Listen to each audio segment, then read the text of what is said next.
السلام علیکم دوستو، کیسے ہو؟ امید کرتا ہوں کہ آپ تمام حضرات خیریت سے اور عافیت سے ہوں گے۔ اللہ تعالیٰ آپ لوگوں کو ایسے ہی خوش رکھے۔ آج میں آپ حضرات کی خدمت میں پیش کرنے جا رہا ہوں ایک عجیب و غریب واقعہ۔ آپ ویڈیو کے لاسٹ تک بنے رہیے، انشاءاللہ آپ کو فائدہ ہوگا۔ تو چلیے آج کی بات شروع کرتے ہیں۔ حضرت موسیٰ علیہ السلام کی دعوت و تبلیغ کے بعد فرعون گھر گیا اور اپنی بیوی آسیہ رضی اللہ تعالی عنہا سے یہ سارا ماجرا بیان کیا۔ حضرت آسیہ نے سارا واقعہ سن کر کہا، ارے اس وعدہ پر اپنی جان قربان کر دے، کیونکہ کھیتی تیار ہے اور نہایت مفید ہے۔ اب تک جو وقت گزرا ہے سب بے سود گزرا ہے۔ حضرت آسیہ رضی اللہ تعالی عنہا نے کہا اور زار و قطار رونے لگی، اور ان کو ایک جوش آ گیا اور کہا، تجھے مبارک ہو، آفتاب تیرا تاج ہوگا۔ حضرت موسیٰ علیہ السلام نے تیری برائیوں کی پردہ پوشی کی اور تجھے دولت باطنی دینا چاہتے ہیں۔ گنجے کا عیب تو معمولی ٹوپی چھپا سکتی ہے، مگر تیرے عیوب کو تو اللہ تعالیٰ کی رحمت کا تاج چھپانا چاہتا ہے۔ میرا مشورہ تو یہ ہے کہ اے فرعون، تو مشورہ نہ کرتا، تجھے تو اسی مجلس میں فوراً اس دعوت کو خوشی خوشی قبول کر لینا چاہیے تھا۔ یہ بات جو حضرت موسیٰ علیہ السلام نے پیش کی ہے، یہ ایسی ویسی بات تو نہ تھی جس میں تو مشورہ کرتا پھرتا ہے۔ یہ تو ایسی بات تھی کہ سورج جیسے اونچے رتبے کی مخلوق کے کان میں جا پڑتی تو دوسرے کے دل اس کو قبول کرنے کے لیے آسمان سے زمین پر آ جاتا۔ تجھے معلوم ہے کہ یہ کیا وعدہ ہے اور کیا عطا ہے۔ اے فرعون، اللہ تعالیٰ کی یہ رحمت تجھ پر ایسی ہے جیسے ابلیس پر رحمت ہونے لگے۔ یہ اللہ تعالیٰ کا معمولی کرم نہیں ہے کہ تجھ جیسے سرکش اور ظالم کو یاد فرما رہے ہیں۔ ارے مجھے تو یہ تعجب ہے کہ اس کرم کو دیکھ کر خوشی سے تیرا پتا کیوں نہیں پھٹ گیا اور وہ برقرار کیسے رہا؟ اگر تیرا پتا خوشی سے پھٹ جاتا تو دونوں جہان سے تجھے حصہ مل جاتا، دنیا میں نیک نامی اور آخرت میں نجات عطا ہوتی۔ آسیہ رضی اللہ تعالی عنہا کی ساری تقریر سن کر فرعون نے کہا، اچھا ہم اپنے وزیر حامان سے بھی مشورہ کر لیں۔ حضرت آسیہ رضی اللہ تعالی عنہا نے اسے سمجھاتے ہوئے کہا کہ اس سے یہ واقعہ ہرگز بیان نہ کرو کہ وہ اس کا اہل نہیں، بھلا اندھی بڑھیا باز شاہی کی قدر کیا جانے۔ اندھی بڑھیا اور شاہی باز کا واقعہ پیچھے گزر چکا ہے، لیکن فرعون نہ مانا اور حامان سے مشورہ کر لیا۔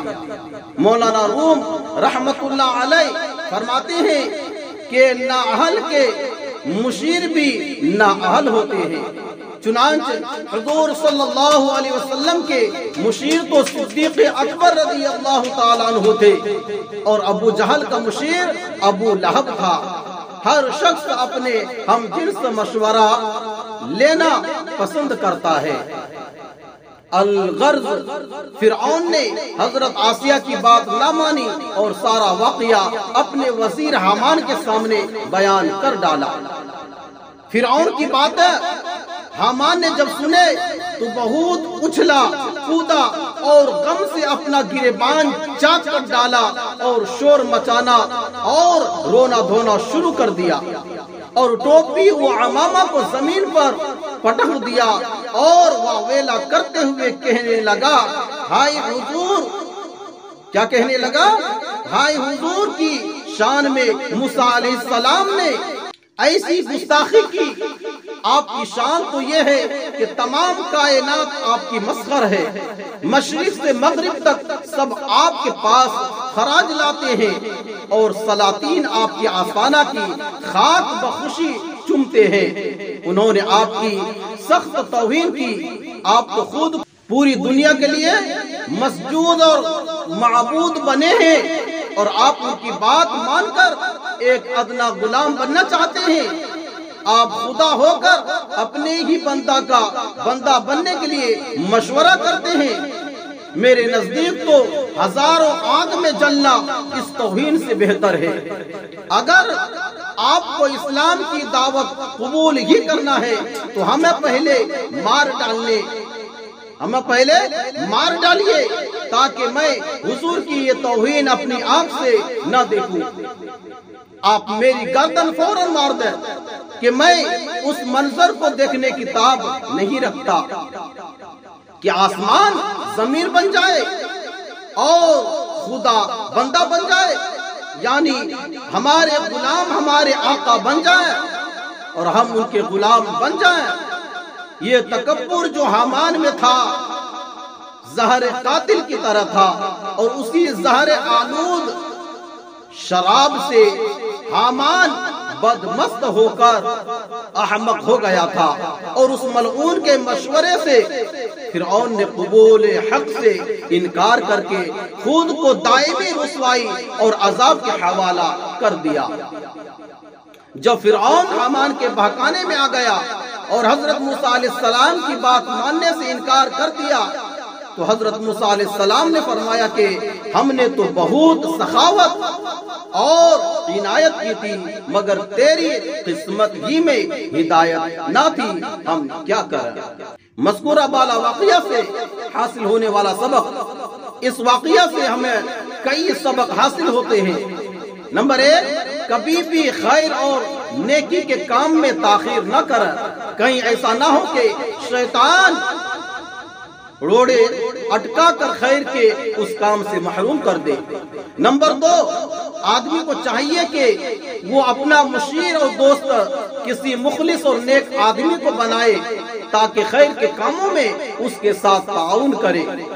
برے دوست اور غلط مشیر سے بچے، کیونکہ ایسے لوگ خود بھی ڈوبتے ہیں، اپنے ساتھ والوں کو بھی لے ڈوبتے ہیں۔ نمبر 3، تکبر ایسی بیماری ہے کہ یہ آدمی کو ہمیشہ کی کامیابی کے راستے سے ہٹا کر تباہی اور بربادی کی وادیوں میں دھکیل دیتا ہے، جیسے کہ حامان اور فرعون اپنے تکبر کی وجہ سے ہمیشہ کے لیے دنیا اور آخرت میں رسوا ہوئے۔ ناظرین، ایسے ہی واقعات سننے کے لیے ہمارے اس چینل کو سبسکرائب کیجئے اور ویڈیو کو لائک شیئر ضرور کر دیجئے۔ جزاک اللہ۔ السلام علیکم ورحمۃ اللہ وبرکاتہ۔